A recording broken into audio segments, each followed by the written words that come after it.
اس ملک کے وہ بادشاہ جن کو بنی اسرائیل نے قتل کر کے ان کے ملک پر یردن کے اس پار مشرق کی طرف ارنون کی وادی سے لے کر کوہ ہرمون تک اور تمام مشرقی میدان پر قبضہ کر لیا، یہ ہیں اموریوں کا بادشاہ سیہون جو حسبون میں رہتا تھا، اور ایروئیر سے لے کر جو وادی ارنون کے کنارے ہے، اور اس وادی کے بیچ کے شہر سے وادی یبوک تک جو بنی امون کی سرحد ہے، آدھے جلاد پر، اور میدان سے بحر کنرت تک جو مشرق کی طرف ہے، بلکہ مشرق ہی کی طرف بیت یاسیموت سے ہو کر میدان کے دریا تک جو دریائے شور ہے، اور جنوب میں پسگا کی دامن کے نیچے نیچے حکومت کرتا تھا، اور بسن کے بادشاہ اوج کی سرحد جو رفائیم کی بقیہ نسل سے تھا، اور استارات اور ادرئی میں رہتا تھا، اور کوہ ہرمون اور سلکا اور سارے بسن میں جسوریوں اور ماکاتیوں کی سرحد تک، اور آدھے جلعاد میں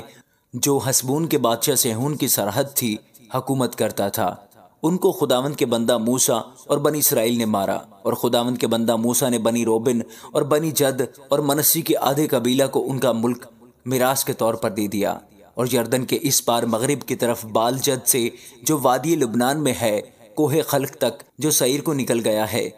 جن بادشاہوں کو یشوا اور بنی اسرائیل نے مارا، اور جن کے ملک کو یشوا نے اسرائیلیوں کے قبیلوں کو ان کی تقسیم کے مطابق میراث کے طور پر دے دیا، وہ یہ ہے کوہستانی ملک اور نشیب کی زمین اور میدان اور ڈھلانوں میں اور بیابانوں اور جنوبی قطع میں، ہتی اور اموری اور کنانی اور فریزی اور حوی اور یبوسی قوموں میں سے، ایک یریہو کا بادشاہ، ایک ای کا بادشاہ جو بیتل کے نزدیک واقع ہے،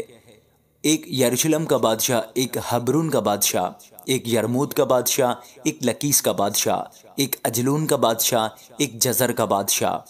ایک دبیر کا بادشاہ، ایک جدر کا بادشاہ، ایک ہرما کا بادشاہ، ایک اراد کا بادشاہ، ایک لبنا کا بادشاہ، ایک ادلام کا بادشاہ، ایک مقیدہ کا بادشاہ، ایک بیتل کا بادشاہ، ایک تفو کا بادشاہ، ایک حفر کا بادشاہ، ایک افیق کا بادشاہ، ایک لشرون کا بادشاہ، ایک مدون کا بادشاہ، ایک حسور کا بادشاہ، ایک سمرون مرون کا بادشاہ، ایک اکشاف کا بادشاہ، ایک تانک کا بادشاہ، ایک مجدو کا بادشاہ، ایک قادس کا بادشاہ، ایک کرمل کے یقینام کا بادشاہ، ایک دور کی مرتفع زمین کے دور کا بادشاہ، ایک گوئم کا بادشاہ جو جلجال میں تھا، ایک ترزا کا بادشاہ۔ یہ سب 31 بادشاہ تھے۔ آمین۔